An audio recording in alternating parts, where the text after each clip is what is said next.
Students, इस video में हम बात करने वाले हैं रीडिफाइनिंग डेमोक्रेसी के बारे में। So the today's concept is redefining democracy. Last video में हमने डिस्कस किया था कि डेमोक्रेसी क्या है, जहां पर अपने रूलर्स को इलेक्ट करने की पावर किसके हाथों में होती है, वहां के लोगों के हाथों में होती है। By using the voting system, elections की हेल्प से, वोटिंग की हेल्प से वो अपने फेवरेट पर्सन को वोट करते हैं और जिस पार्टी को सबसे ज्यादा वोटिंग या वोट्स मिलते हैं उसी पार्टी की गवर्नमेंट इलेक्ट कर ली जाती है टू कंट्रोल और टू गवर्न द कंट्री। तो सबसे पहले यहाँ पर हम पढ़ेंगे कि रीडिफाइनिंग डेमोक्रेसी क्या है। इसका मतलब है कि डेमोक्रेसी को और भी ज़्यादा बेटर बनाने के लिए हम कौन से पॉइंट्स इसके अंदर ऐड कर सकते हैं इसको रीडिफाइन करने के लिए। तो फर्स्ट पॉइंट है रूलर्स। अब रूलर्स कौन होते हैं, जिन्हें किसने सिलेक्ट किया है, पर्सन्स ने, एक कंट्री की पॉपुलेशन ने वोटिंग की हेल्प से हमने उन्हें गवर्न किया है, चूज किया है, ताकि वो हमारी कंट्री को बहुत अच्छे तरीके से चला सकें। जो डिस्प्यूट्स हैं वो ना हो, डिस्क्रिमिनेशन खत्म हो जाए, सभी पर्सन को जो है इक्वल राइट्स मिले। अब जो रूलर्स तो हमने इलेक्ट कर दिए, अब ऐसा नहीं होना चाहिए कि उनको पावर मिल गई तो वो कुछ भी करेंगे या अपनी मनमर्जी से हमारी कंट्री को गवर्न करेंगे और उन्होंने आगे अपने और पर्सन्स रख लिए, पीएस रख लिए जो मेजर डिसीजन लेंगे। ऐसा कुछ नहीं होना चाहिए। जो रूलर्स हैं उन सभी की ये ड्यूटी है कि मेजर डिसीजंस वही ले। मतलब ऐसा बिल्कुल भी नहीं होना चाहिए कि उन्होंने आगे भी पर्सन हायर कर लिए, वो जस्ट आराम से बैठे हैं और डिसीजंस उनके बिहाफ पर उनके पीए या असिस्टेंट ले रहे हैं। ऐसा कुछ नहीं होना चाहिए। रूलर्स को इलेक्ट इसलिए किया गया है ताकि वो हमारी कंट्री से रिलेटेड बेटर डिसीजंस ले पाएं जो सभी लोगों के इंटरेस्ट के अकॉर्डिंग हो। और सेकेंड पॉइंट आता है इलेक्शंस। अब इलेक्शंस के थ्रू हम क्या करते हैं, लोग अपनी पार्टी को या अपनी गवर्नमेंट को सिलेक्ट करते हैं। अब ये जो इलेक्शंस हैं इसमें जो वोटिंग राइट्स हैं वो सभी पर्सन को इक्वल बेसिस पर मिलने चाहिए। ऐसा बिल्कुल भी नहीं होना चाहिए कि कोई पर्सन रिच क्लास से रिलेटेड है या हायर क्लास से रिलेटेड है तो उसे ही वोटिंग राइट्स मिलेंगे, नथिंग लाइक दैट। तो इलेक्शन जो है यहाँ पर हम वोटिंग सिस्टम को इंक्लूड करेंगे टू इलेक्ट और चूज द गवर्नमेंट। और ये जो वोटिंग राइट्स हैं वो सभी पर्सन को इक्वल बेसिस पर मिलने चाहिए, यानी किसी के साथ कोई डिस्क्रिमिनेशन नहीं होना चाहिए एक डेमोक्रेटिक कंट्री में कि अगर आप हायर क्लास से हो तभी आपको वोटिंग देने का अधिकार है, अदरवाइज नहीं है। उसके बाद थर्ड आएगा कॉन्स्टिट्यूशन एंड सिटीजन राइट्स। अब हमारे कॉन्स्टिट्यूशन में हर एक पर्सन के लिए राइट्स मेंशन हैं। तो कोई भी गवर्नमेंट कोई भी गवर्नमेंट जिसकी सरकार बन गई है, जो पावर में आ चुकी है, ऐसा नहीं है कि वो किसी पर्सन के राइट्स को खत्म कर दे। ऐसा बिल्कुल भी नहीं होना चाहिए इन अ डेमोक्रेटिक कंट्री। तो सभी पर्सन्स को उनके कॉन्स्टिट्यूशन के अकॉर्डिंग जो है कुछ सिटीजन राइट्स प्रोवाइड किए गए हैं। बट इन राइट्स की भी एक लिमिटेशन है। वो क्यों है? ताकि कोई भी पर्सन इन पावर्स का मिसयूज ना कर पाए। डेफिनेटली जब किसी को अनलिमिटेड पावर्स मिल जाती हैं तो वो उसका मिसयूज ही करता है। तो कॉन्स्टिट्यूशन के अकॉर्डिंग सभी पर्सन को राइट्स तो अवेलेबल हैं, लेकिन इन अ लिमिटेशन। उनकी लिमिटेशन भी ऑलरेडी डिस्क्राइब है कि किस हद तक आपको ये राइट्स प्रोवाइड कराए गए हैं।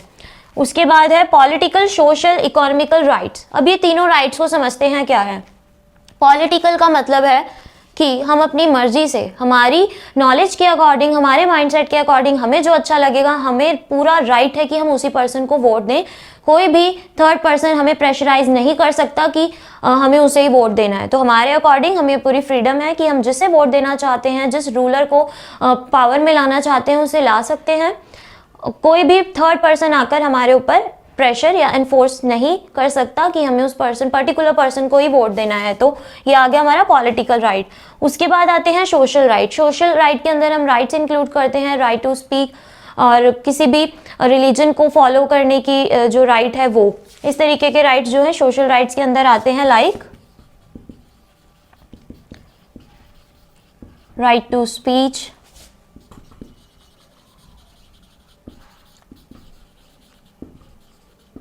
फ्रीडम ऑफ रिलीजन की जो धर्म हमें पसंद है हम उसे फॉलो कर सकते हैं, कोई पर्सन हमें कोई रिस्ट्रिक्शंस नहीं लगा सकता।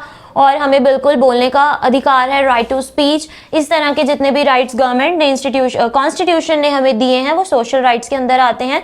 देन इकोनॉमिकल राइट्स, हमारी मर्जी के अकॉर्डिंग हमें जो काम अच्छा लगेगा हम उसे कर सकते हैं और हमारा राइट है कि हमने जितना काम किया है उसके जो भी प्री डिटरमाइंड रेट्स हैं वो उसके अकॉर्डिंग हमें पे किया जाए। कोई भी हमारे काम, मान लो हमने पूरा दिन काम किया है, 12 घंटे काम किया है, तो हमें पूरा राइट है कि हम उसे 12 घंटे के पैसे ही हमें दिए जाएं।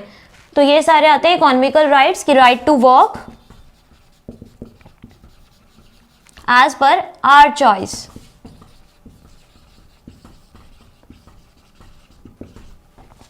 और जो प्री डिटरमाइंड रेट्स मार्केट में चल रहे हैं उसी के अकॉर्डिंग हमें पे किया जाए, ये हमारा इकोनॉमिकल राइट है। उसके बाद नेक्स्ट आता है पावर शेयरिंग।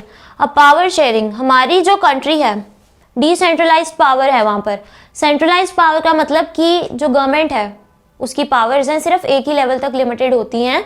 पूरी कंट्री को सिर्फ एक ही पार्टी गवर्न करती है, एक ही लेवल की गवर्नमेंट होती है। लेकिन इंडिया एक डिसेंट्रलाइज्ड पावर वाली कंट्री है जहाँ पर पावर को डिस्ट्रीब्यूट किया गया है सेंट्रल लेवल पर, स्टेट लेवल पर, आफ्टर दैट डिस्ट्रिक्ट लेवल पर। तो पावर शेयरिंग बहुत ही ज़रूरी है ताकि जो पूरे नेशन की प्रॉब्लम्स हैं उनको उनके लेवल पर ही टैकल कर लिया जाए।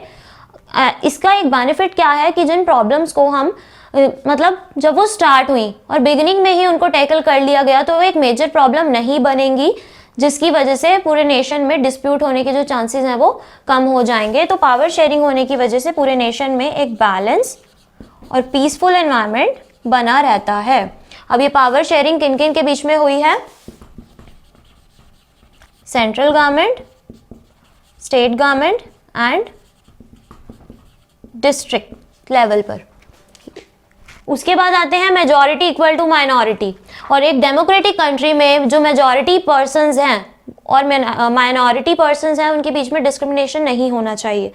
एग्जाम्पल अगर हम जनरल से एग्जाम्पल ले, लाइक हिंदूज इंडिया के अंदर सबसे ज़्यादा हैं, मुस्लिम्स की, सिख्स की अगर हम बात करें तो वो है माइनॉरिटी क्लास से रिलेटेड। तो इन सभी को इक्वल राइट्स है, कोई भी डिस्क्रिमिनेशन इनके बीच में नहीं होना चाहिए।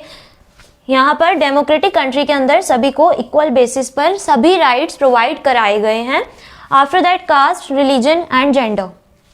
डेमोक्रेटिक कंट्री के अंदर किसी भी पर्सन के साथ आप उसकी कास्ट के बेसिस पर, रिलीजन के बेसिस पर या जेंडर के बेसिस पर डिस्क्रिमिनेशन नहीं कर सकते हो।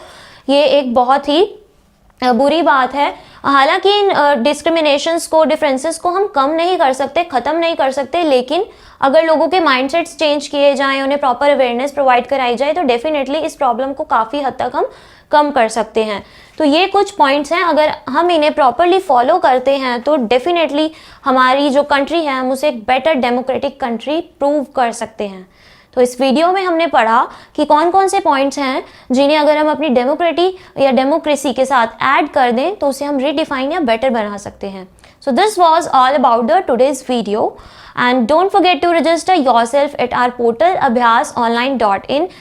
By using this portal you can get the content of each subject over there, and by analytical testing this portal will help you to identifying your weaker areas, and by identifying your weaker areas you can become the master of your concepts.